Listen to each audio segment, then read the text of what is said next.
If you build software or lead people who do, then you're in the right place. This is Hard Calls. Real decisions, real leaders, real outcomes. Hi, I'm Trisha Price, and welcome back to Hard Calls, where product leaders come to talk about the business outcomes they are accountable to and the hard calls they have had to make to achieve them. Today's guest is one of the most influential voices in modern product management. Marty Cagan, partner at the Silicon Valley Product Group. Marty has spent decades shaping how the world's best tech companies build product. He started with executive roles at eBay, AOL, and Netscape, and he's continued his work advising product leaders across the globe. He's the author of 3 foundational books in the product world. If you haven't read them, you should. The first is Inspired: How to Create Tech Products Customers Love. The second, Empowered: Ordinary People, Extraordinary Products. And the third, my personal favorite, and one we're going to talk most about today, Transformed: Moving to the Product Operating Model. Through Marty's writing, coaching, and speaking, he has helped redefine the role of product teams, moving from feature factory to strategic driver of innovation and growth. His work is read, taught, and referenced by product leaders everywhere. Marty, welcome to the show. Thanks very much, Trisha. Thanks for inviting me.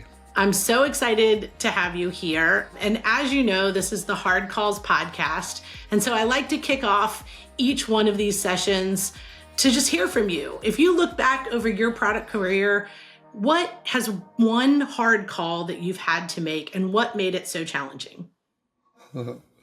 Well, first of all, people who could do the math, man, I've had a very long career. I mean, literally 45 years doing tech products. So a lot of calls and a lot of mistakes for sure, honestly. And I'm guessing what you're really looking for is hard calls that you kind of regret. The hard calls that went well make you look smart. The hard calls that don't went well are humbling for sure. And honestly, they're the ones that really stick in my head. The other thing I'd probably admit is the first half of my career was as an operator, really, running product organizations. And the calls for that are a lot harder than the second half of my career, which was is as an advisor and coach, where I give my opinion, but really it's whatever the person wants to do, and I try to support them. That's much easier. So the calls I do, you could say, well, I make some hard calls on what to call the product operating model in a new book, but really it doesn't matter that much in the world whether or not you get that right. We all have scars. I have scars. My last real job was running product at eBay. And at the time, we were actually twice as big as Amazon. So it was a very major property for the internet. And I remember that and the good news is it was young and it was growing and there was opportunities everywhere. And we did a lot of very good things, but there was one big product call that I remember that I personally made, and it was a huge mistake, and I really learned a very hard lesson. I don't know how much I could spend an hour telling you about what made it hard and stuff, but fundamentally we had just acquired PayPal. And the hardest part for people on early eBay was just paying for something. They were literally sending checks through the mail. I mean, a lot of people were born after what I'm describing, so it was a long time ago. But it was, this idea of integrating a real payment solution. There was some crummy ones before, but this was good, was something that we were really excited about. And it was one of those rare, eBay's a marketplace. So there's buyers, sellers, and then eBay. It was one of the rare win-win-wins. Buyers wanted it, sellers wanted it, we wanted it. It's just a great win. And we tested the hell out of it because this was a big change to the workflow to list something, a big change to buy something. We tested the hell out of it. We did all the practices that, you try to advocate, and because of other mistakes earlier, you learn that are really important to do. And we did it. And I remember because we got in this right before we launched, we all sat down with the CEO and said, "Are we ready?" And I'm like, "We're ready. We're so excited. The community knows about it. They're excited about it. The people that tried it loved it." Anyway, we launched it. It was a disaster. And it was a disaster. It's one of those things, whenever you launch something big, you're kind of looking at the data because it's normal that there's a little bit of a dip because it's basically people are learning how it now works. And then that's normal, but you expect it to go up again and get better, and it wasn't. And I'm like, finally, oh my God, I know what happened. We screwed up. I screwed up. And this was a lesson that I've got so many scars. I share this with so many companies even today, that it's not enough that people love your product. It's not enough. They also have to be able to digest it. And what was going on was, even though these buyers and sellers were screaming for this solution, that doesn't mean they were screaming to change how they work. And I remembered that very early when I met the co-founder of eBay, Pierre Omidyar, he had warned me about this. I don't even know. I actually haven't told this story in probably more than a decade. I'll tell you the story just because it's hilarious, but feel free to edit it out if you don't, because it's very old. But I thought I should have listened to him harder on this. He was explaining to me that, because I had only done products for developers before eBay. So I was a platform guy, developer platform, and I love developer tools. And eBay is this weird marketplace with all these crazy buyers and lots of crazy sellers, just very different personalities. Very fun, but very different. He was trying to explain to me, they're not like developers. They view it as their website. They view it as their, solution. And we're just the custodians. Mm-hmm. And he was telling me right in the earliest days, he had no idea it was going to take off like this, but he just whipped together, he was a front-end developer, he whipped together this website that just looked hideous. You can find out on the Wayback Machine just how hideous eBay used to look. It was really, really ugly, probably one of the ugliest sites ever. But it worked, right? So it was taking off. And he was surprised because a news crew, actually the San Jose Mercury News, for those of you that know, your internet history, they were like the regional newspaper. They said, we'd like to interview you. And they took a picture of the screen, and he was embarrassed because now he sees on a newspaper this hideous screen. So he says, oh my gosh, we just have to fix this. And they hired their first designer, and all he actually did was change the visual design. They literally just changed the color.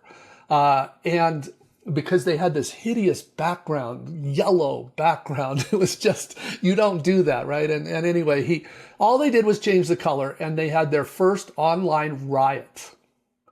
They literally, the buyers and sellers made petitions online to get eBay to change it back.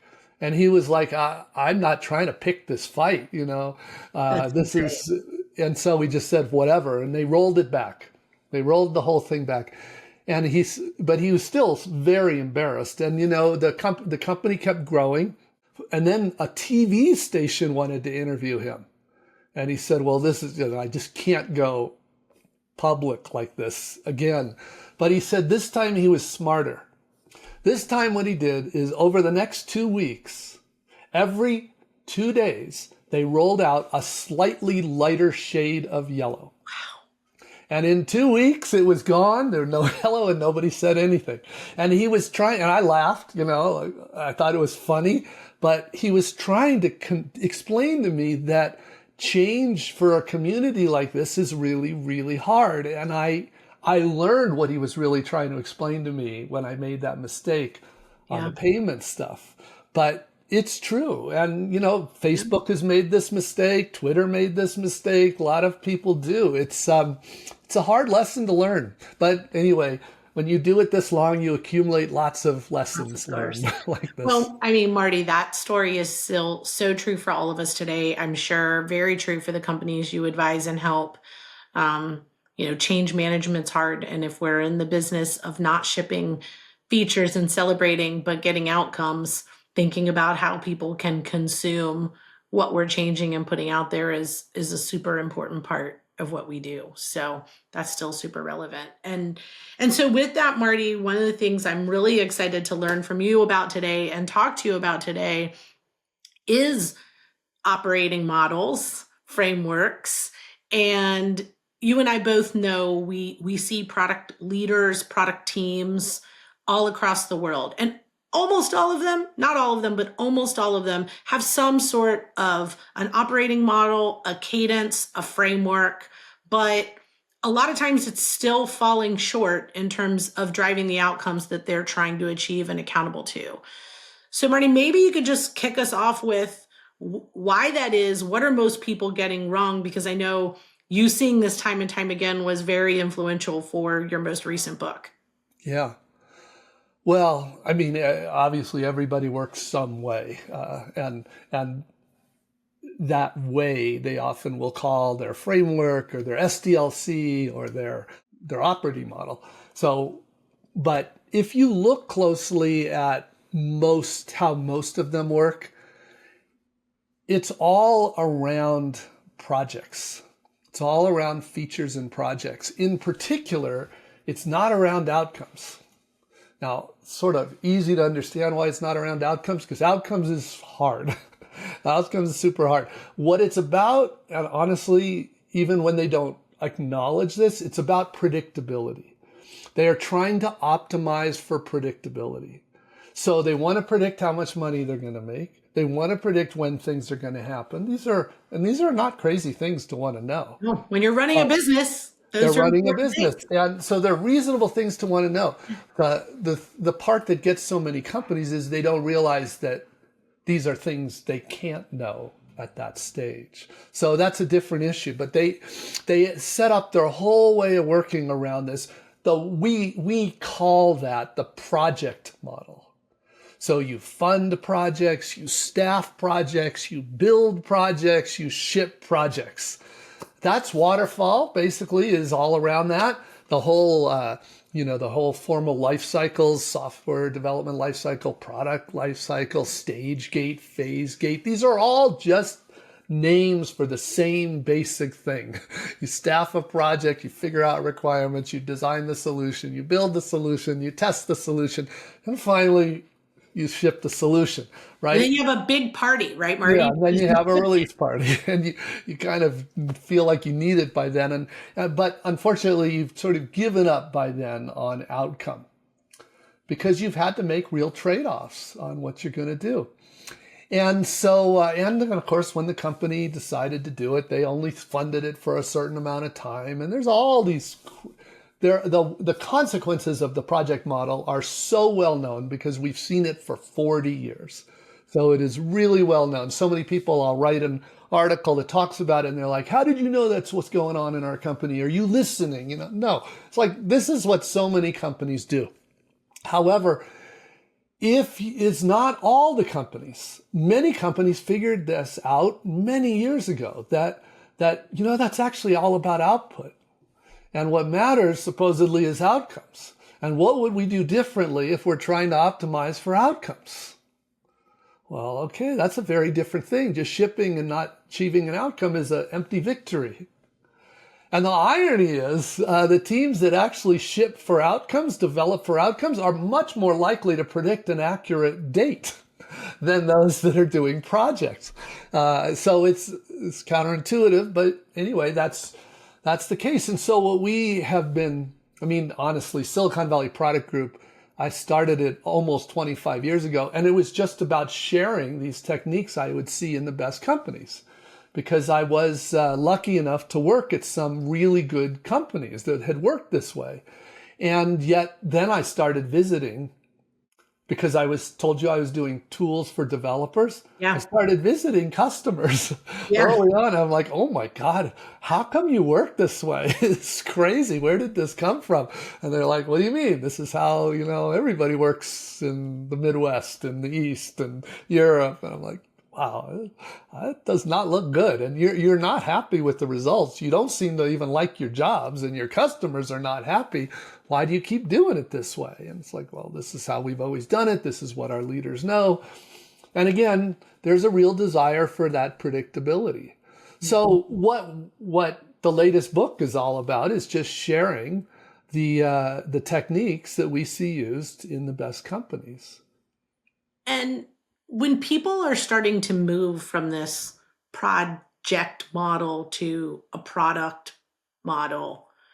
What do you think the hardest hurdles for them to get over? Is it the trust, the giving up control and empowering their teams?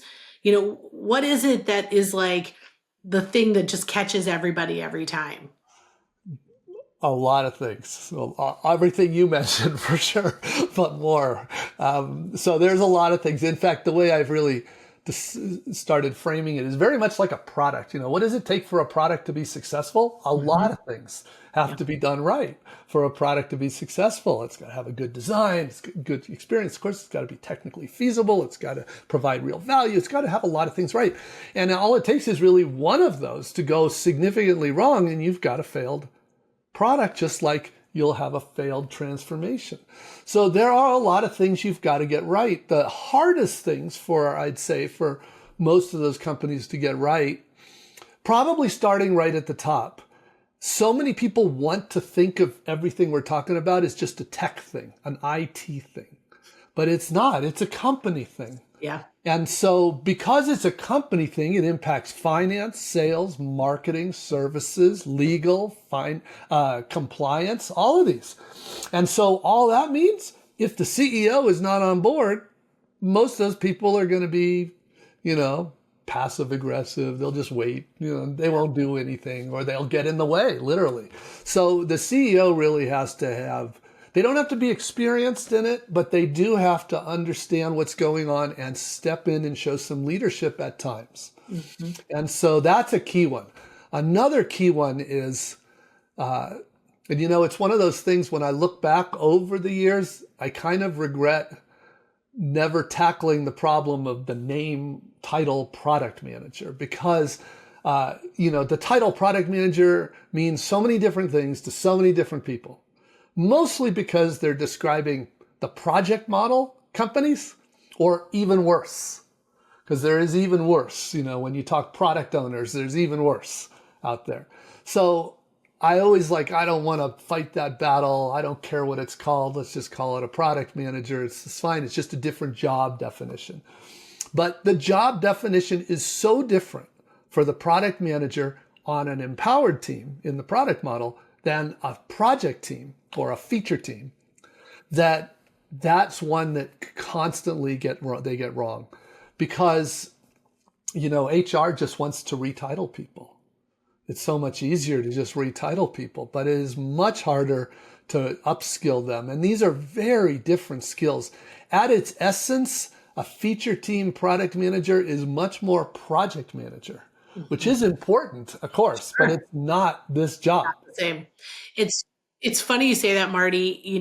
Because of my role at Pendo, I get to also go in and talk to product teams all over. And I was with a very large company last year, and they literally took their entire workforce and took everyone who had a title of business analyst and titled them product managers. Yeah. That was it. Classic. They didn't train them. They didn't see who had the right backgrounds and skill sets. They didn't say, here's the difference in the job. They just said business analyst, not even product owner, not even project manager, business analyst to product manager. Yeah. So I see that. Classic one. It's a classic one. And that's a big problem, obviously. Another big problem is the way they treat engineers. Mm-hmm. So many of them treat them as outsourceable people. Mm-hmm. And they literally are outsourced in a lot of these big companies. And we have to explain to them, no, in the product model, your engineers are front and center. In fact, they're the best source of innovation. If you care about outcomes, they need to be the ones coming up with the things that go on the roadmap, not your stakeholders, not your customers.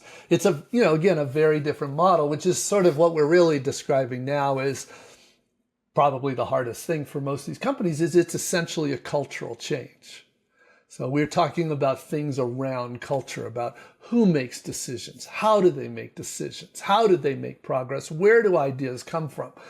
That's different. And so I've never been surprised at why it's so hard to transform.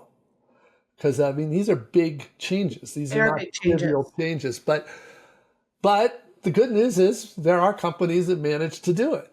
Yeah.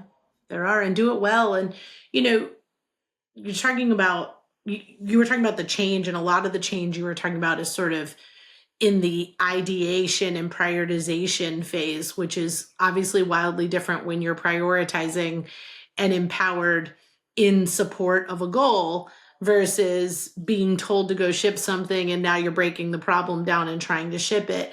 But I equally see the problem in terms of change on the back end. And what I mean on the back end is iterating, launching, constantly tweaking, experimenting, figuring out what's working and not working. And one of the problems I see is they have an idea, companies, teams have an idea of the big goal, right? Like, I want to get revenue in this new product, right? But like, how do I break that down into something manageable and achievable this quarter, this month, and then prioritize against it is something I just see people sort of get frozen in. Do you see that, Marty? Yeah, well, to continue from your last question on all the things that have to be done right, a whole other big question is, how do you decide what to work on? Yeah. And that's usually framed as prioritization when you get down into the teams, but at the higher level, how do you decide what to invest in? How do you decide what you're going to do? And most companies in the project model are used to doing that with their stakeholders.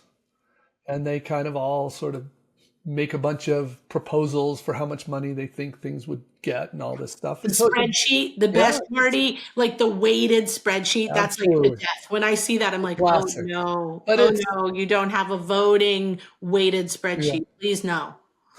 So that's what so many do, one form or another. I can't tell you how many I've seen. Now, of course, if you're using the product model, that's a very different way of working. Your job, of course, is for the product leaders is to make sure you're pursuing the most important opportunities and responding to the most serious threats. But more generally, instead of top-down, roadmaps, instead of that, what we're trying to do is in two big things.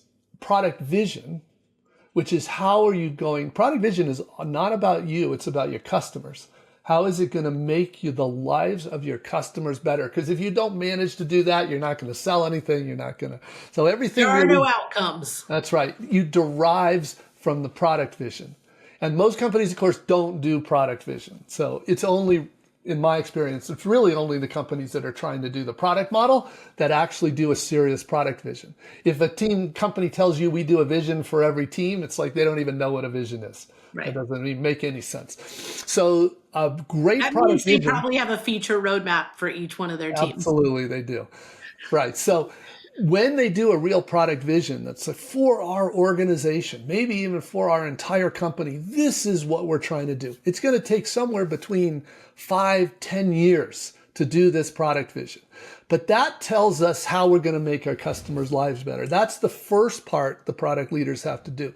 The second part then is you can't just go away for 5 years and do this. We wish we could, but we can't. We have to actually pay the bills along the way. And that's the product strategy. The product strategy says, okay, we've got probably on the order of 5 to 7 years it's going to take us to make this vision a reality. We've got 20 quarters between now and then. Now we've got to figure out what problems do we solve each quarter. Mm-hmm. And what we're trying to do there, like I said, is pay the bills and get us closer to the vision. The product leaders need to prioritize those critical problems to solve this quarter. That is prioritization. Once they've done that, now they have a set of problems to solve and a set of teams that are equipped to solve them. And that's what they do. They assign the problems to solve to the product teams. They discover a solution worth building and deliver that solution. It's not complicated or anything, but it's very different, the product model, from how, the spreadsheets we were talking about. It's very different.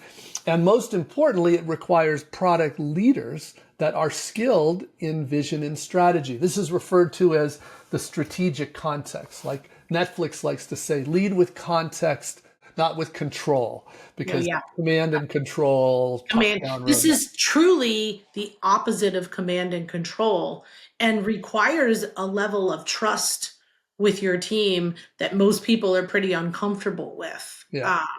But I think we should talk about that. Yeah. We should, because that's really, if you had to pick a single theme undercurrent for the whole successful transformation, it's probably trust. Because, and I don't mean trust like somebody gets a blank check. It does mean that there's, instead of the leaders making all the decisions, even the ones they're really not in a good position to make, like enabling technology and what this customer needs right here, they are making strategic decisions about the most important problems to solve. But then the teams are making the decisions on the best way to solve those problems. Yeah. And that, though, is still a significant degree of trust. And one of the mistakes that a lot of companies make when they try to transform is that they think somehow a CEO of a billion or, very, large company is just going to give them that trust. It doesn't work that way. And in fairness, it shouldn't work that way. I agree. What if that company just renamed all their business analysts to product managers? They're going to fail. Any CEO that just trusts them is getting what they deserve, right? Yeah. So no, we have to earn that trust. And so the way we often frame a transformation is it's all about winning the hearts and minds of the leaders of the company. And the way we do that is safe, small, low cost, low risk experiments, which it's really using the product model to move to the product model. In other words, don't make a big project to move to the product model where you plan out a year of all this training and all this nonsense. Instead, we pick a pilot team. It's basically like an MVP of what this is going to look like. And that pilot team is meant to show your organization and your leaders what good can look like. You pick an outcome for them. Yes. And then you start doing modern product discovery. Yes. Then and you show them experimenting. It works. Yeah. Now, once they see it works, especially a couple times, it's a different situation. Now, for lots of more teams want to move. It's that whole technology adoption curve. We're working through that. And the company starts to feel like we should apply this to different areas. This is a good thing. But they know what it is. And by the way, they also, at that point, they know you can't just retitle a business analyst because they've seen what good looks like. Yeah. So that's why it's so important to do these small, low cost, low risk pilot. Show the company what success looks like. You're earning trust each time you do that. So Marty, it sounds like just the way we were talking about, you can't set a vision and wait 5 years to deliver. When you're working with these companies that are moving to the product operating model, they can't wait 5 years to show progress and deliver against that model either. So tell me, like, how long does it take for these companies to transform? How long does it take for them to quickly start seeing wins and start building momentum? Good. Well, there's two parts to that, two answers to that. The first one is, how long does it take an entire business unit to change, for example? And the honest answer to that is typically 1 to 2 years for a business unit, and which means it's 1 to 3 years or so for a whole big enterprise with multiple business units. However, the real question is, how long does it take to see results? Because for the trust point, that's the real question. And that's usually a quarter, maybe 2. Because that's why what we do is, if you try to change a whole company, like I said, it's going to be years. Nobody's going to give you that blank check. If you try to say, let's pick one product team in this business unit that you've said is very important, let's give them a problem to solve that you believe you couldn't have solved this before, but is something that really is meaningful. And let's set them up the way we, best companies have sort of shown that you need. In other words, where you don't have these competencies, you're going to get these competencies, you're going to coach these people, you're going to show them how good team works. And then let's run that for a few weeks, few months. When you talk about measures of success or outcomes, one thing I see people get tripped up on moving to this, like, hey, let's just try something and experiment, is what's the measure? Is it revenue? And if they're in a sales-led company or a company even with a large sales organization, how can I be accountable to revenue? Because I'm not the one selling the product. So maybe give us a little bit of your opinion on, is revenue the right metric? Does it depend on the company? And if it's not revenue, what are other good outcomes that product teams can begin to set as their North Star and experiment to achieve? It's kind of a tricky one because the higher order point is that it's not always revenue that is the right thing, but it is a business result. That's the higher order point, a business result. I'll give you some real examples in a minute, so this is not ambiguous. However, sometimes it is revenue. Yeah. And sometimes it should be revenue. I'll give you an example of that in a minute too, where it's like, that is the business. So that's the result everybody cares about. So whenever because that same objection, you hear that all the time. It's like, well, we don't control. First of all, nobody controls everything except the CEO, right? Nobody controls everything. So unless you're willing to just push all the decisions to the CEO, yeah, you're going to have I say the same. How do you think the revenue team feels when they get a crappy product and they still have to make their quota? I explained, because a lot of these product teams don't even know that salespeople are commission-based, and they're completely dependent. Their paycheck is whether that product is any good. It's like, how would you like to sign up for a quota when you can't even control the product, right? So, and I was taught, I mean, this is one of the very first things I was taught. And this is why management by objectives, OKRs, are so powerful, is I was taught, look, a lot of times revenue is the issue. And the biggest driver on that is the product.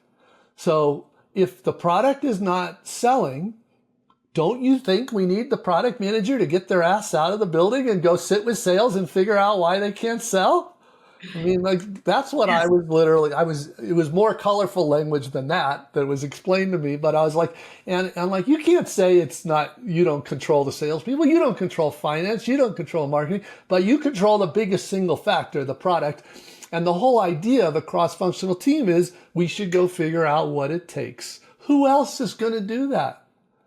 So don't run, I tell people, don't run from revenue as a key result, if that's the right result, just because you don't control salespeople.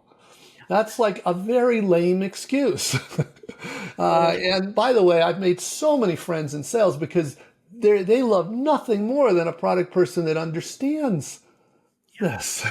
And they also know there's nothing a product team can do more important than give them happy customers. It's all about happy, referenceable customers. So this is not a bad thing. Now, that said, one of the product coaches that we work with just published an article, and I was particularly interested in this one because it was a company that we did not do a transformation engagement with. So most of the successes I can point to are the ones my partners did transformation engagements with, because that's why they're my partners. They're the best in the world at this. However, the idea is that why can't you just read a book like Transformed and maybe get the help of a product coach and do this same kind of success? The product coach is Gabby Buffram. You may have heard her name. Yeah. Oh, yeah. Uh-huh. The terrific coach. I recommended Gabby to this company because she was one of the very few coaches I knew that speak Spanish. And this company was in Mexico. And anyway, so she shows up at this company in Mexico. It's like 40,000 employee company, some travel services company.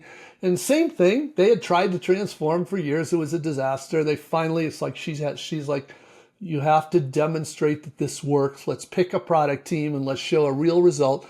They picked a pilot team, and in the first quarter, they showed a 40% increase in conversion rate for their bookings. And now for those that don't know, that's basically revenue. That is everything. Revenue comes from that. Yes. And, that's the kind of thing that's what the business needed to see. The power center in that company was the head of sales. No surprise. It's right. That's what they sell, bookings at resorts. So, and it wasn't until he saw that this really worked that anything really changed. And they did that in a couple months. Yeah. So that's what we do. That's a real result. Now, did the product team have control over sales? No. But did they go out to the resorts and actually test? Yes, that's what they did. Yeah. That's amazing. That's a great story and super helpful, because I hear that a lot from my friends in product, from customers that I talk to. It's just, I'm not in control of revenue. I'm like, well, you kind of are if you build a great product. Marty, earlier when you were talking about the transformation from project to product, you talked about needing at least CEO support because it is more than just a product and an engineering way of thinking. This is something personally I call whole product, which is, instead of thinking about shipping product as engineering and product, it's, does my sales team know how to sell it?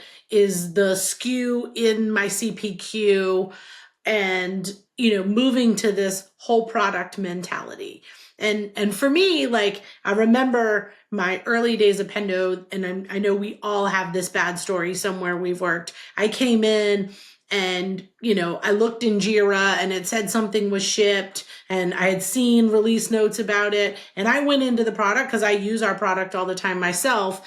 And when I went in, I couldn't find the feature to play with it. And well, that's because it's behind a flag and we've only rolled it out to so-and-so because we haven't actually taught sales, and support doesn't know how to support that feature yet. So it's not done. And I'm like, well, then it's not done. But then I went to engineering and they were like, no, it's done. Look in Jira, it's done. How much of that is a part of this transformation and your coaching and move to outcomes for you? Well, partly we just need, there's the model, which is really a set of principles. And then there's people executing and knowing how to do their job. You're, of course, talking classic product marketing, right? So in a world of continuous deployment, it's normal that things are tested behind feature flags and we make sure that's all good rigor. But like you said, that wasn't done. Maybe there was a product marketing person that said, well, it's not done because it's not ready. We're on week 2 of a 3-week rollout or whatever they might have had. But if there's no answer to that question, then it's just hanging, right? Yeah. And this is a good question, because that's really execution. There is not rocket science here. I mean, this normally happens every single day. So then there's a question. So who is responsible for this consistent, reliable execution? There are 2 ways companies address this. One of them, I think, is the beginning of the end, and the other is what good companies do. The first is they say, we need a formal process. So we need a release process. And so clearly the product marketing person didn't follow the release process. And if they would have only, checked their whatever. A checkbox on template 4A in the file. Then, of course, the product marketing person said that this is a different kind of thing. The template's not for that, blah, blah, blah. And so processes, unfortunately, it's true that processes in big companies especially used as a substitute for thinking. Because what you did is just common sense, right? You came in and said, where is this thing? I'm supposed to be able to play with it. It's not here. What's going on? All right. The second approach is how do you ensure consistent execution? And this comes from constant weekly coaching of your people. So, for example, in that scenario, and I've been in exactly your scenario there. I mean, that's not that unusual, right?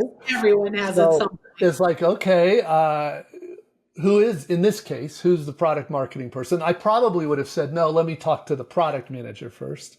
And I would have said, all right, well, do you consider this done? And maybe they say yes, but I said, but I can't see it. So let's agree it's not done, right? So then the question is, all right, so why not? Let's figure this out. And then we may realize either the product manager didn't do something they should have, or product marketing shouldn't have. But the point is, somebody needs some coaching here. And that's what we're doing, one-on-one coaching. We're helping people get better at their job. And what's special, I think, about product is that it's so tempting to write up something as a process, but everything we build is different. The risks are different. The scenario is different. The data is different. And this is only becoming more true when you build a feature on a foundation model. So this is even more of the case. So the point is, what we want to do is help people get better at their job. And there's always areas people can get better and better. And then they, of course, become the ones coaching other people on how to be better at their job. So the real key to scalability that I believe in was taught is coaching. I love that. Earlier you mentioned, and I'm curious for my own purpose too, that product managers are not project managers, but project managers are still necessary. Where do you think that fits in? Like when you talk about good execution, if you have all the right accountable people who have the right coaching and are communicating regularly, do you need a project manager? But in reality, most of these organizations that you and I are talking about are fairly complex and large, and it's not that simple, and they would spend their days chasing things if someone wasn't there to help them. So tell me your philosophy on that. Yeah, and this is pretty common, what I'm about to say, in so many companies. There is a crossover point. Most startups honestly don't need project managers. They don't. If you've got less than a handful of teams, there are so few interdependencies. And the easiest way to see this is impediments and just dependencies. But at a certain point, it's usually around a half a dozen product teams, the number of dependencies, the number of impediments becomes such that could the engineering manager do it? Could the product manager do it? Of course. Sure. But is that their best use of their time? And are they able, because one model is some companies say, well, we don't want to hire project managers because Agile doesn't like them. So what we're going to do is we're going to just make our product managers work 60 hours a week. So that's one way. But I don't actually think, because what happens even to those project managers that are willing to work that long is then they're forced to choose between urgent and important every day. And they can't help but choose urgent most of the time. And that's project management. And then they don't do the product management. So normally I am, for anything but a small startup, I'm a big advocate for project managers.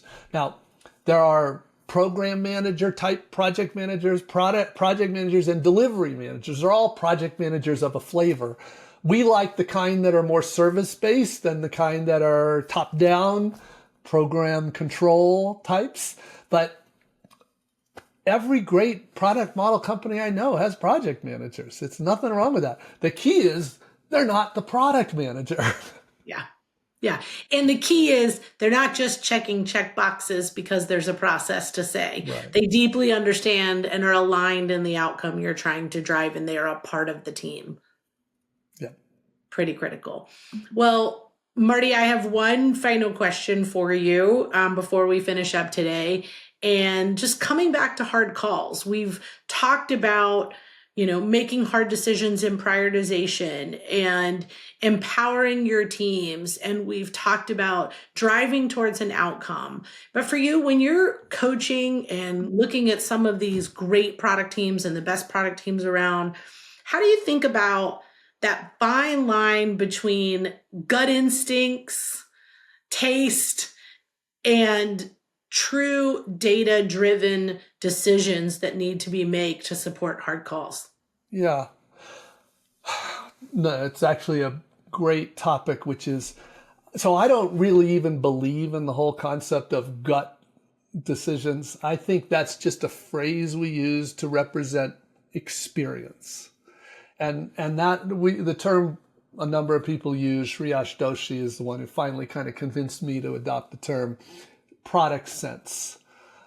The reason I didn't use it originally was because it sounded a lot like something you're born with, but you're not born with it. You learn it, you develop it. So we had talked about coaching a minute ago. The main goal of coaching is to develop good product sense in your product people. Good product sense. They understand the customers. They understand the data. They understand the business. They understand the constraints. They understand the industry. This is product sense. This is what helps you make good decisions. Now, even when you have great product sense, sometimes you're going to want enough data that you know this is right. Yeah. Sometimes we even want proof. Sometimes we just want evidence, but you have enough product sense to know what you need for each of those decisions. Some decisions are minor. You can correct a mistake in a few hours with a hot fix. Yeah. In other decisions are like, oh my God, we're going to be sued, right? Or kids could be harmed, or the environment could be harmed. So really bad consequence. So those are things you're not going to take lightly. Mm-hmm. So this is the kind of stuff we coach them on. And this is really product sense. Yeah, and I explain for a lot of the coaching I do, that's what I'm doing. I'm kind of helping them understand what is the right level of rigor and analysis for this decision. They need to make the decision, but they need to make sure they've got the right input. They also need to understand some of those stakeholders have a vote. Some of them just have opinions, right? Some of them, it's not a democracy. They can say no and you can't ship anything. So you need to understand the difference, and you need to make sure that you understand their constraints and their concerns so that, product is solving for the customer and solving for the business. So this is the kind of thing we're developing in people. And when you meet a great product person, they typically have great product sense, which they have earned.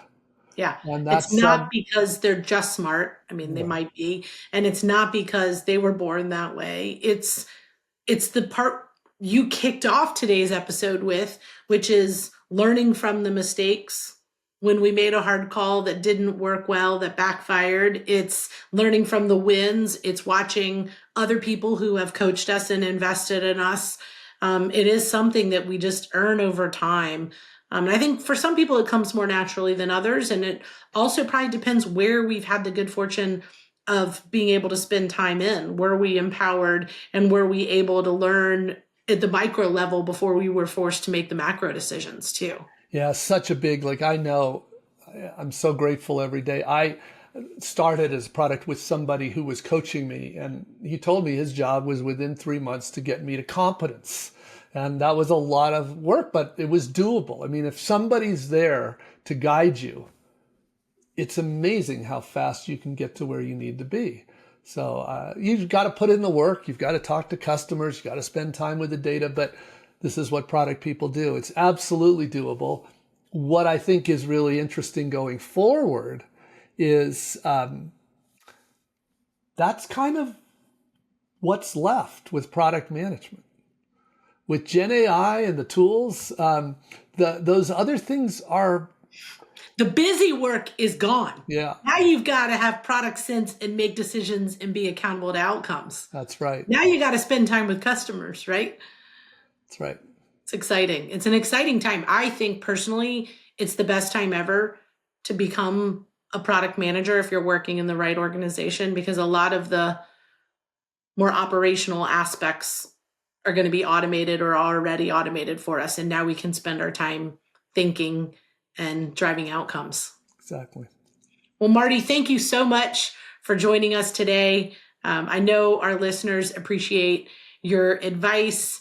A reminder for everybody, if you like what you heard from Marty but want to learn a lot more, Marty has 3 great books out there that you can read and learn and get a lot more detail, or you can obviously engage with Silicon Valley Product Group as well. So thank you, Marty.